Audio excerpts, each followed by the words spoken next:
Hey everyone, I am so excited because this is the first video I'm filming after organizing and spring cleaning my studio, which means that I'm coming closer to being able to film a studio tour for you. I know you have been asking for a while now, but it's been such a mess that it became uncomfortable for me to work in here, in the sense that it was just everything everywhere, piles upon piles, everything mixed up. I couldn't find my art supplies that I was looking for, and it was just becoming actually quite stressful to work in this environment. So I had to clean it out. I spent 3 days, somewhere between 3 to 4 hours every day, so quite a bit. I cleared out all of the cabinets and the cupboards completely. And there's the back of the room that needs to be doing. The studio feels so fresh and so revitalized and so inspiring. I have been feeling absolutely excited sneaking into here in the late evenings and just having a bit of time to myself, just doing random swatches. I had so much fun. If you've been looking at my Instagram feeds and all of that, I have been doing loads of different experiments and just swatching out different colors and playing with watercolors that I haven't played with in a while, and it's just been such a joy. And yeah, I really advise that whatever space, how big or small, doesn't matter, go through your stash of art supplies, because if you've been collecting or creating for a couple of years, you will have something accumulated. So yeah, make sure you sort of go through, and it will give you this sense of fresh air. Like, you just come into your studio and you feel ready to create, and it's just an excitement. It went from where I actually couldn't physically move very well here. I had so little space left on my desk. The desk is still not done, by the way. It's I cleared up a few things, but it's not finished. But yeah, it was so bad that I just had like a small space to film in, and anything else, the borders were like wood stuff, so I couldn't really move properly, and I felt quite stiff sitting on my chair. So all of that feeling much better, and I advise you do the same. So I'm having a bit of coffee.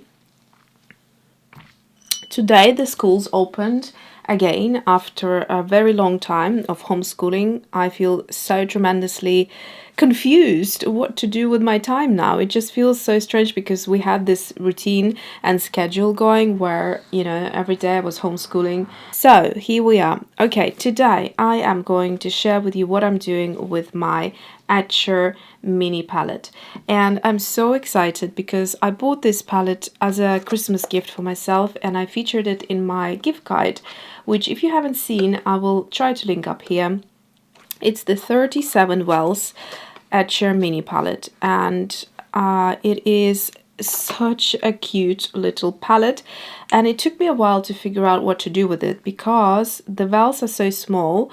I'd say you get like probably a bit more than those Daniel Smith dot cards that I showed you, the dot card sets. The let me find it here. So it was the Confetti and the Marvels, Mineral Marvel set. So this the series that I've done on that. If you haven't, I'll try to link it up at the end of the video in a playlist for you so you can check them out. But basically the size of those big generous dots is sort of comparable to the amount you'd get here. So the wells are quite deep, so even though they look quite small, they're not shallow, so they are quite deep. As you look at the thickness of the, in fact, let's see here, so you can see the thickness is the same, and you can see how thick, how deep the well is. Yeah, so you can imagine that even though it's a small sort of area, like a dot area, it's actually quite deep. So you get a fair amount in there. Now, this would not work if you are one of those, abstract artists that needs a big brush, something like that. Obviously, it's not going to work. This is perfect, absolutely perfect for what I'm going to use it, and I thought I should share it. So, if you're new to my channel, I have a passion for the faces. And in fact, this face, let me grab again if you're new. So on my Etsy shop, Alyona Creates, I have these stamp sets available. They're called the FOTD, Face of the Day, and they're the clear stamps, and you can create different fashion faces. You have obviously 4 pair of eyes, 4 pair of brows, and 5 pairs of lips, and a few other things like a heart tattoo, some extra lashes and some individual lashes, and a hairband and a face shape. So from here you can create all sorts of different things. If you're interested, there are also a bunch of other products there. There's other clear stamps, the florals, then the wildflowers. There's some stencils available. All of them are flower related or face related. So here we go. We have faces and flowers ephemera as well. These are all of my artwork here put into one little pack for you. So this is what I use to create these illustrations. Now the body I have drawn on or painted on myself, but the face I have used these stamp sets. And lately I have been into colored pencils, but I want to revisit doing them with watercolor as well. And that is what I've done here. So here is just a little kind of palette that I quickly swatched just to get the idea of things. And first of all, I have to say that it's been a quite a I should say complicated process of putting this together. It took me forever to put the colors together, to pick the colors, because firstly I wanted to do just Daniel Smith, but then I realized there were a few colors that would be fantastic for a makeup color palette, which were, you know, non-Daniel Smith colors. There are only a few, but if you look across the range, there's probably about 90% of Daniel Smith, or 80%, and then we have Schmincke. We have a fair amount of Mijello Misson Gold. Then we have one Rembrandt, and what else do we have? And a few Winsor Newton, and even one Jackson's. So across the range, you can see loads of them are here. So this was the range that I was going to do, and out of them I picked out these 4 which I decided were not going to make the cut. And so this orange is similar to something I already have.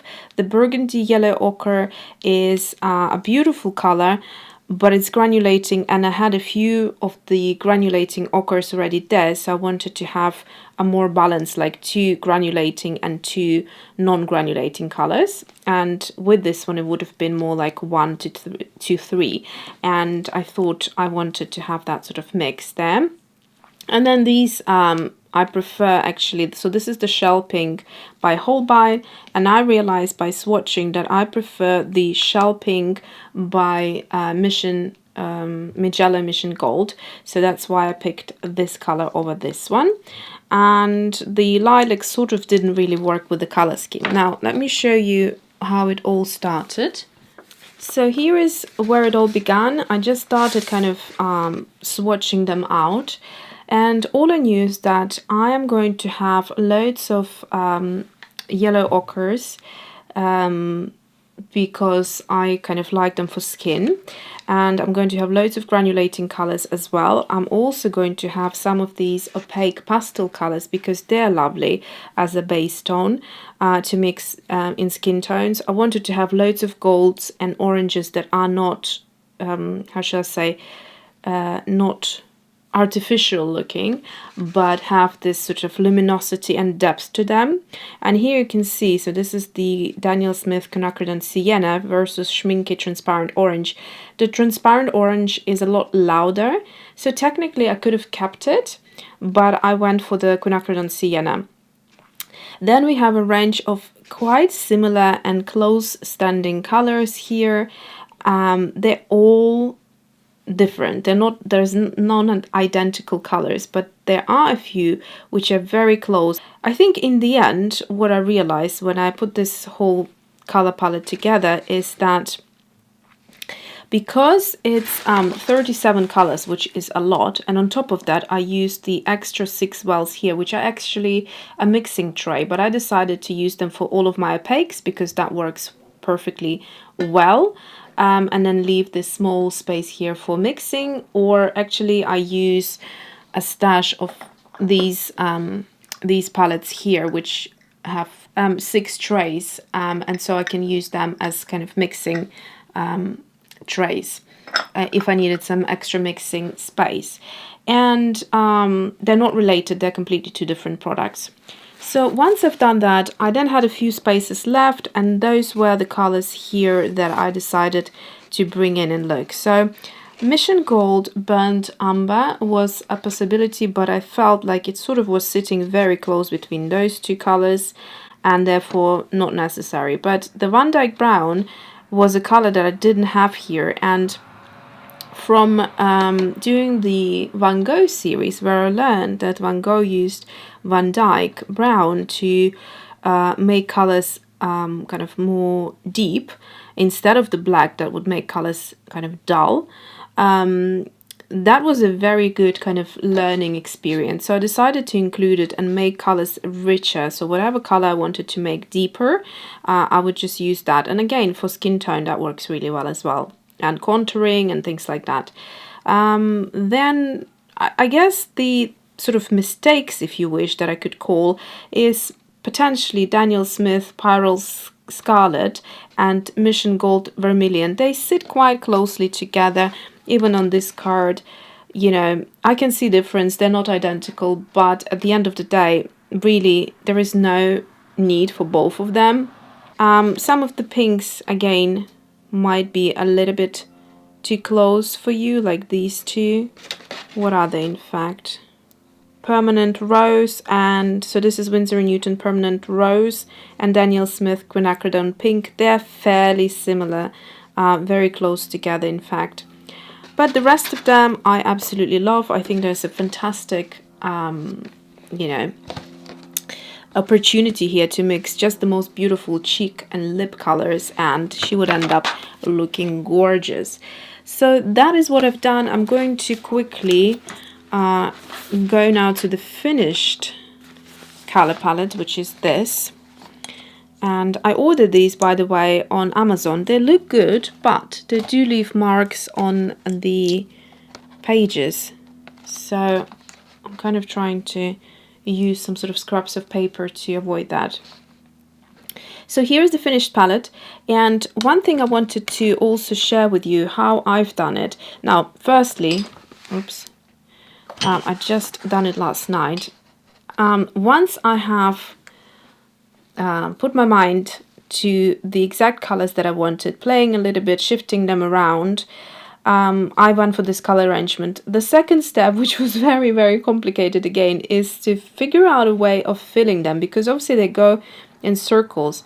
Now, if you look at it, it's actually sort of divided in half, and in each half we have a triangle. So 1 triangle, 2 and 3.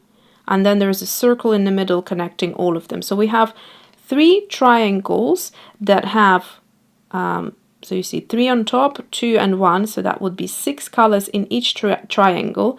And then that's repeated obviously in the half below it. So the way I thought to do it, you have 2 choices. Either you fill them up by these sort of triangles and group your colors into them, but again that would mean you'd have to have 6 of each kind of group. And also remember which order they go. I like to start from the lightest going into the darker colors, or sometimes the other way around. So there needs to be some sort of strategy here.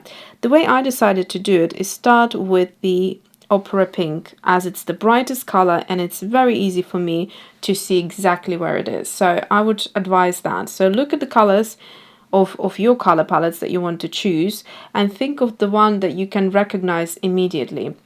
And that will be your number 1. So from there, I can then locate the rest.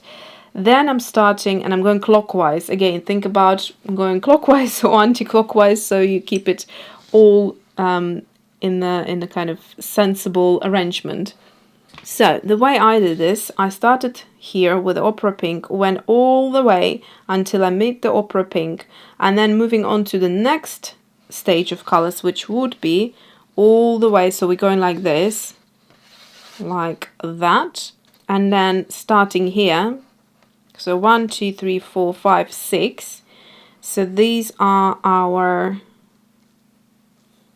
colors here, and then we're starting again with the reds, and you can see it's so bright again. I can locate it. Now I didn't do this on purpose, but it does help. So I'm starting where underneath, so in the same triangle, as you can see, underneath that opera pink, and then I'm continuing again all the way until I finish here, and then I skip down to the bottom of the triangle. So if you put a line here, you can see opera pink, then this one is pyrrole scarlet, and this one would be English red earth, I believe. So from here I start and I go around until I finish. So English red earth, all of those colors. And then the middle one is the Schmincke yellow ochre. So that's kind of the lightest color, I'd say. So you can see there's some sort of strategy here. I'm kind of keeping my colors grouped but next to each other, but you could do it in the triangles. Like I said, I felt it was easier for me to just kind of thinking of it as a, you know, clockwise situation.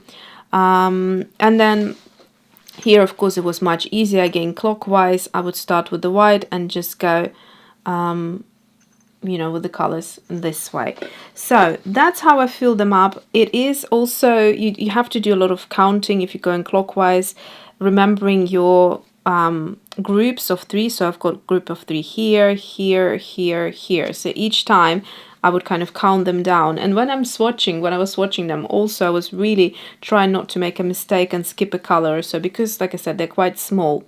Once you get it all done, and you have some sort of catalog with you of colors, then you're good to go. So the thing I would do here is actually, I left this to do on the video.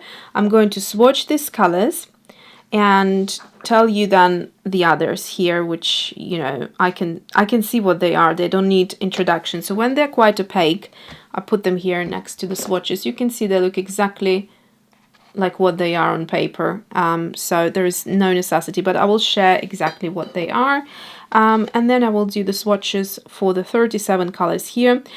I don't think I will be writing down what they are because it's going to be a mess, you know, there's just no space here, but what I would recommend is kind of having an external swatch card, maybe something bigger where you can write down the names, and maybe you can fold it or something if you're going somewhere and you need to know like the exact color or something like that. But this will be more just a reference for when I need like a lip color. I will be using it like as a makeup color palette basically. You know, it will be quite easy for me to know if I want a red lip. I don't need to know the name of it. I'll just go into it. But if I'm making a video for you, I'd have to have a reference page open and tell you the colors basically. But I don't think the majority of you are making videos. I think you're watching them, so it wouldn't be a problem for you.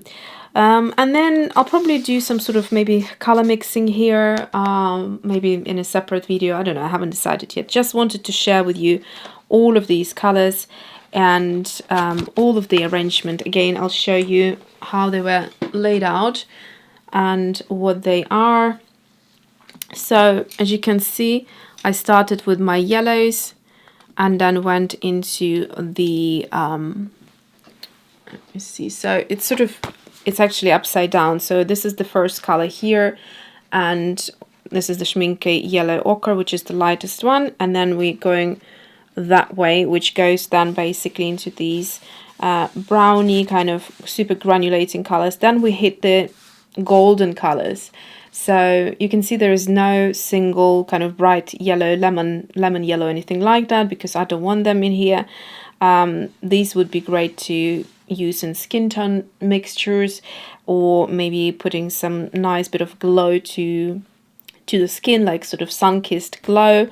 Then we have a couple more which are sort of like orange, but neutral oranges. Then we have some which go into reds. Then we have a really nice deep palette here, which of course I had to introduce my Piemontite Gen to this palette. It had to be done because it's such a gorgeous color. I can see it beautifully in makeup or skin tones. And then these are all kind of blush and lip colors, and I think I have a great variety going from, if you think about the lip, Naphthalmide Maroon. If I want a really red one, I've got a red vermilion, another classic red, Perylene Scarlet, and then all sorts of pinks, and I'm good to go. There's literally, you know, loads of colors I can use as they are and even mix them if I needed to. So that's how I have gone about it. You can see them all laid out nicely here, and that was how I dealt with the situation. So I hope this kind of would inspire you or maybe help you, because to be honest, it took me a while not only to think how to or what colors to pick for what sort of subject matter, because I have so many other palettes, but also it was about the process of how do I start, where do I start, how do I fill up this palette that it makes sense and becomes user-friendly rather than confusing. And I think for me this works really, really well. Like I said, in my opinion, there are two ways of filling it up, either using it by sort of triangle groups if you have enough colors for that triangle, or otherwise if you don't want to mess with that and kind of adjust to the 6 every time, the number of 6, then just go sort of clockwise and it will be groups of 3, which I think is easier to do than the other one. So that is it. In the next video we'll swatch the little card and have some fun with that. So thanks for watching and see you next time.